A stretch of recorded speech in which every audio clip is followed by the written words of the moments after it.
Please be advised that our podcast is for entertainment only. Please consult with your doctor for medical issues. During our discussion today, we will address a crucial issue that impacts us as consumers.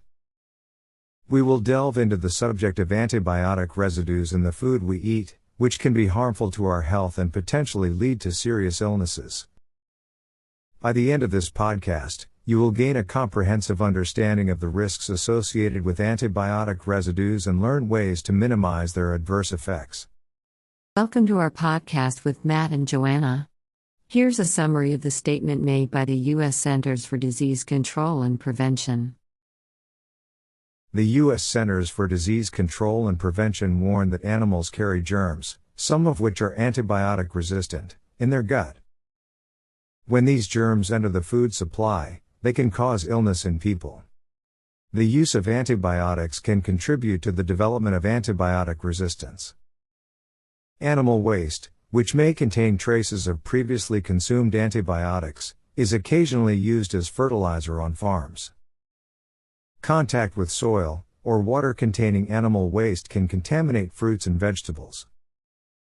Antibiotics and antifungals are sometimes used as pesticides to manage crop disease, which can also lead to the spread of antibiotic-resistant germs by contaminating the surrounding soil and water. Farmland irrigation and storm water can also carry contaminated water to nearby lakes and rivers. I'd like to clarify the CDC statement. Antibiotic residues are not just found in meat, but they can also be present in fruits and vegetables. This is because farmers use animal waste as a natural fertilizer, which can contaminate the produce. Moreover, this contamination can potentially spread to our drinking water through lakes and rivers. In the U.S., around 80% of all antibiotics sold are utilized by the meat and poultry sector to enhance growth rates or prevent disease in overcrowded and unhygienic environments. Doctors and scientists warn against using excessive antibiotics in agriculture due to the potential presence of antibiotic residues in food. These residues can cause several harmful health effects, including the development of antimicrobial drug resistance, hypersensitivity reactions, carcinogenicity, mutagenicity, teratogenicity, bone marrow depression, and disruption of normal intestinal flora. In addition, some farmers illegally add prohibited drugs to animal feed to increase muscle growth or water retention to make more profit. This results in deceitfully heavier meat. It is even more concerning that residues of these substances may remain in the meat and pose a threat to consumers, leading to potential exposure to antibiotic resistance, allergy risks, and other health concerns.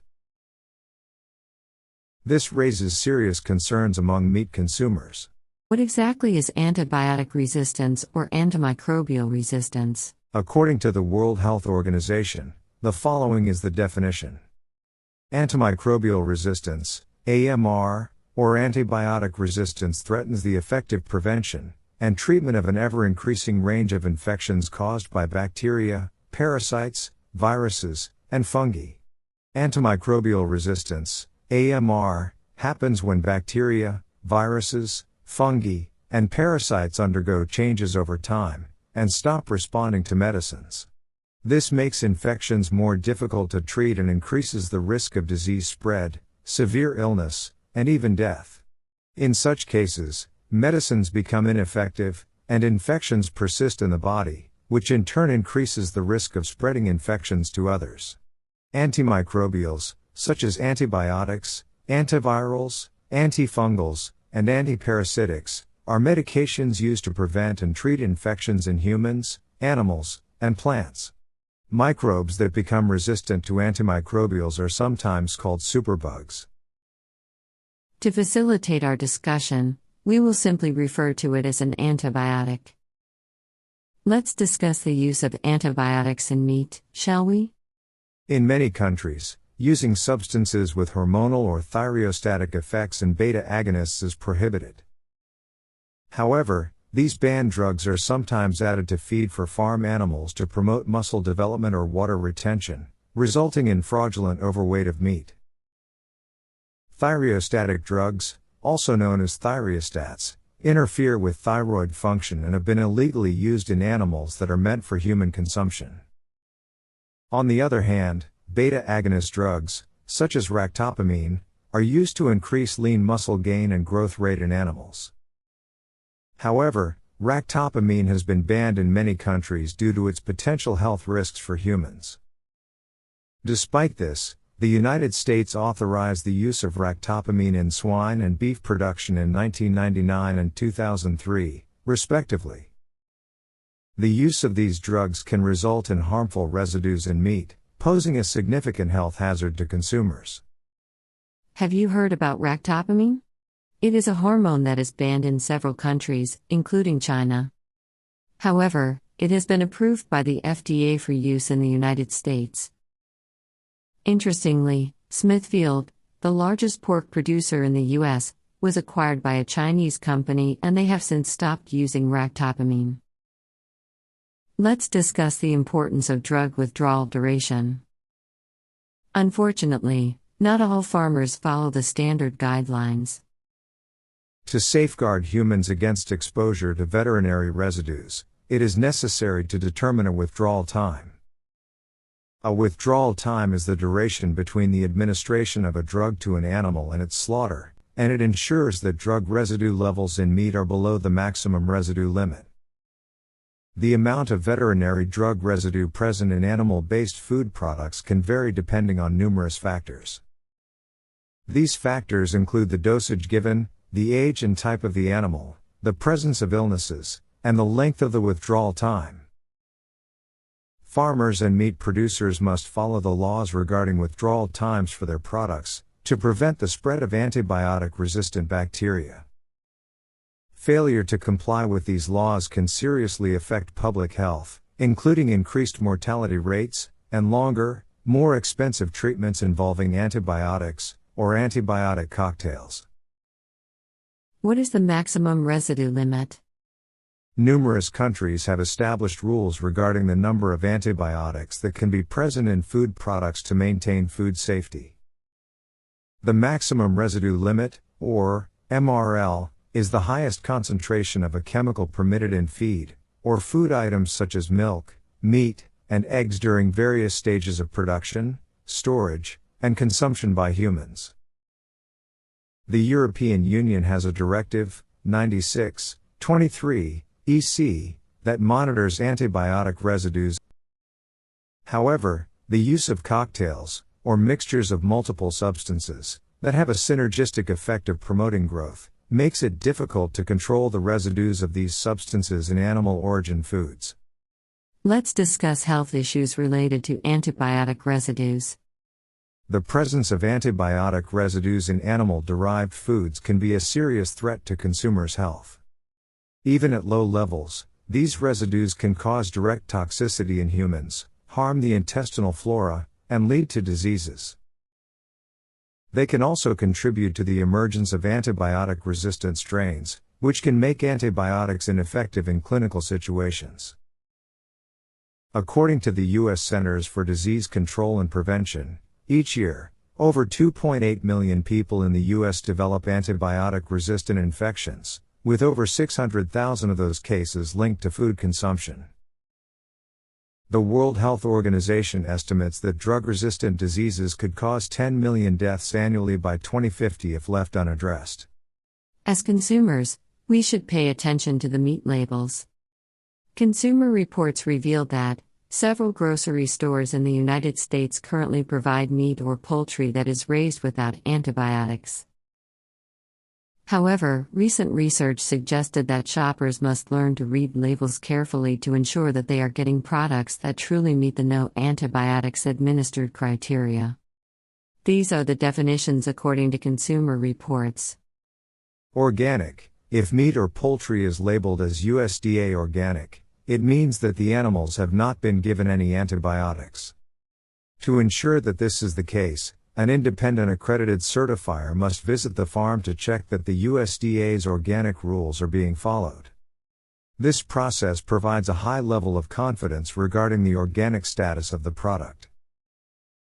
No antibiotics. On food labels, you may come across different variations of claims like no antibiotics added or never ever given antibiotics.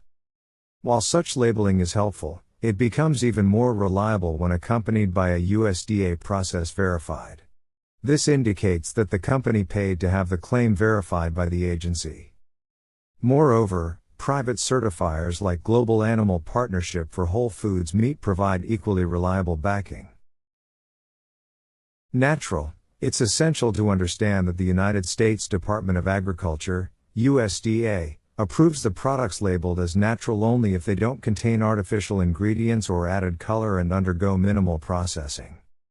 However, natural meat and poultry may still have been raised with antibiotics unless the label also states that they were not used. It's important to note that the term natural does not guarantee that antibiotics were prohibited in the raising of the animal.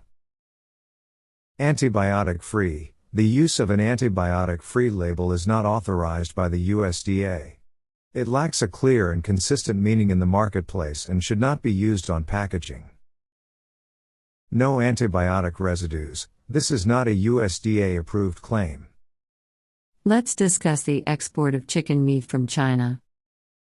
Due to the Chinese preference for dark meat, chicken organs, and feet, there is an excess of chicken breasts available for export to the Western world. In 2019, the United States approved importing fully cooked chicken that were raised and slaughtered in China.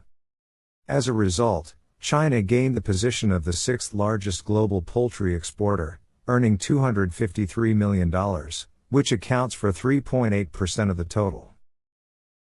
On the other hand, the United States has not yet approved the import of raw chicken from China. Unfortunately, in 2020, some raw frozen chicken wings from China were smuggled into the United States with a fake USDA approval stamp. Currently, the United States still prohibits raw chicken from China. The United States inspects less than 2% of imported goods, endangering American consumers. Cooked chicken imported from China is cheaper and frequently utilized in fast food restaurants and processed foods. This is frustrating. Major corporations import chicken from China to cut costs in processed and fast foods. However, a study has shown why you should avoid consuming chicken from China. A study titled Antibiotic Residues in Cattle and Sheep Meat and Human Exposure Assessment in Southern Xinjiang, China was recently published in the Journal of Food Science and Nutrition. According to the report, scientists are recommending immediate action to promote responsible use of antibiotics. This includes effective strategies and public awareness campaigns to protect the health of the residents in the area. This study analyzed 88 meat samples from southern Xinjiang, including muscles of cattle, sheep, kidneys, and livers. The meat was screened for 26 common antibiotics. In more than 95% of the samples, 16 antibiotics were found. About 28% of the samples were non-compliant, as they exceeded the maximum residue limit of 1.14%. Norfloxacin, an antibiotic, was illegally used in 27% of the cases. The high detection rates suggest that antibiotic residues pose a significant risk. How about we have a conversation on the use of antibiotics in fish that are raised on farms? In 2018, a report titled Food Safety Impacts of Antimicrobial Use and Their Residues in Aquaculture was published in the Public Health Review. Here is the summary. In aquaculture, antibiotics are often used for treating infections or preventing diseases. However, their frequent use can lead to the occurrence of residues, which can pose harmful health effects in humans. Aquaculture continues to be the fastest growing animal food producing sector, accounting for about 46% of the global food fish supply. That is a big percentage. China, India, Vietnam, Bangladesh, and Egypt engage in more aquaculture than wild-caught fish.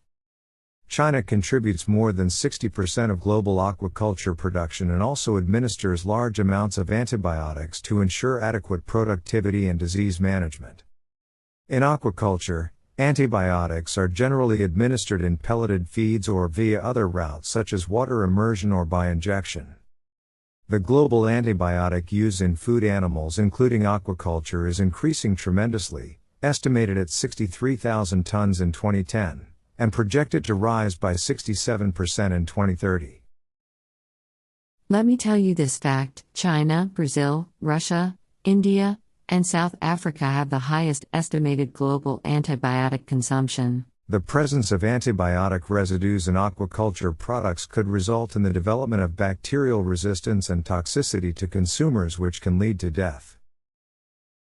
Chloramphenicol residues, for example, lead to an increased risk of developing cancer and in very low concentrations may trigger aplastic anemia, a disease that causes bone marrow to stop producing red and white blood cells and is often irreversible and fatal. Other toxic effects include immune system disease and cancer. I was shocked to learn about the negative effects of consuming farmed-raised fish.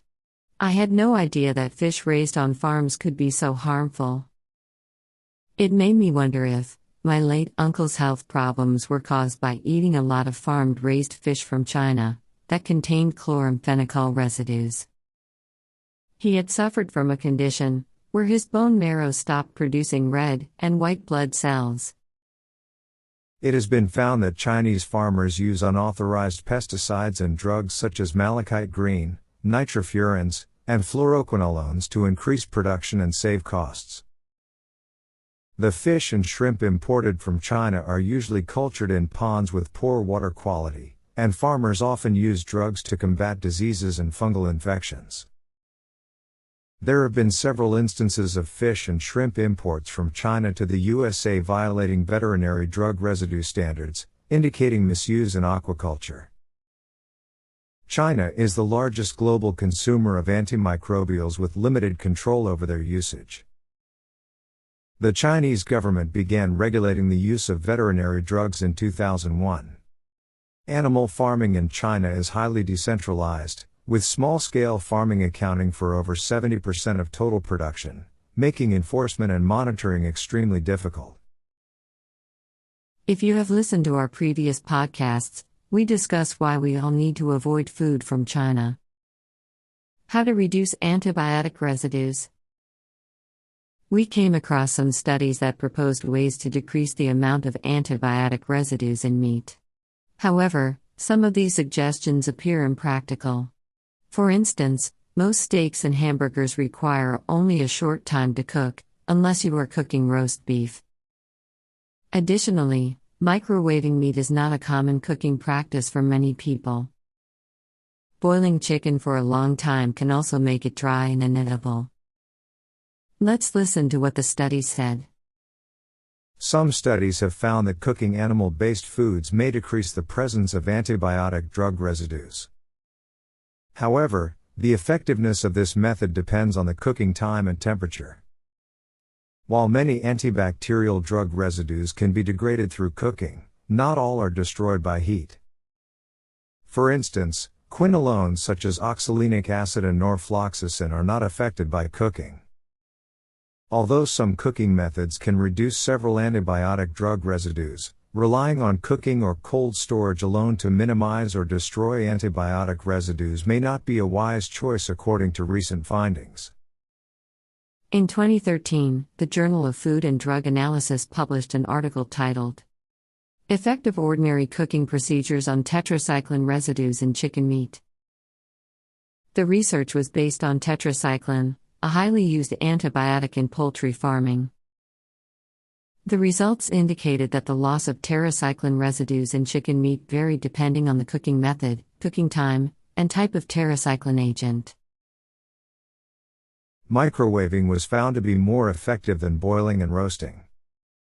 The loss of tetracycline residues increased with prolonged cooking time. Doxycycline was the most heat-resistant of the tetracyclines, while oxytetracycline was the least. The study also found that it takes 24 minutes of microwaving, 53 minutes of boiling, and 102 minutes of roasting to destroy 90% of the initial tetracycline level. In general, Adequate cooking time and temperature can significantly reduce terracycline residues and ensure food safety for consumers. Please note that this study only examined the effects of one type of antibiotic, tetracycline. However, farmers may administer a mixture of antibiotics which can be more challenging to detect. Additionally, some antibiotics may not be destroyed through heat treatment. We found another study in the Research Journal of Life Science, Bioinformatics, Pharmaceutical, and Chemical Sciences, published in 2018. The study found the highest rate of detection of antibiotic residues in the liver, then thigh muscle, while the lowest residue was from the breast. Cooling the meat at 39 degrees Fahrenheit or 4 degrees Celsius for a period of 3 days and freezing it at 0 degrees Fahrenheit or minus 18 degrees Celsius for a period of 4 weeks reduced the antibiotic residues in the meat. Boiling the meat for 30 minutes showed a reduction of antibiotic residue. Therefore, efficient heat treatment of meat is highly recommended before serving humans to reduce the risk of antibiotic residues in meat. What is the conclusion for our topic? Antibiotics are a crucial type of medication that plays a significant role in managing bacterial infections in humans, animals, and fish. Therefore, it is vital to exercise extreme caution when administering antibiotics to animals or fish used for food. In recent years, there has been a growing concern regarding the presence of antimicrobial or antibiotic residues in food, particularly in meat. This issue has resulted in significant socio-economic challenges in international trade. The use of antibiotic cocktails is difficult to control and detect. What is the takeaway? Over the years, antibiotics have been extensively utilized in animal breeding. When animals or plants are given antibiotics, residual amounts of these drugs can remain in their tissues, milk, eggs, or food supply. This practice can pose a risk to human health. Therefore, consumers and supermarkets can play a crucial role in dealing with this issue by buying products labeled as no antibiotics or organic. Properly washing and cooking their food can also reduce the chances of ingesting these residues. Do not eat raw farmed meat and fish. Finally, our food supply is no longer sourced from a single region, it comes from various countries worldwide. Each country has its own set of regulations concerning food safety. Processed and frozen foods are particularly vulnerable as they may originate from countries with questionable food safety standards. To ensure optimal health, it's important to consume unprocessed food from local, trustworthy sources. Thank you for listening. Have a nice day. Please visit our new website at healthfactsdiva.com.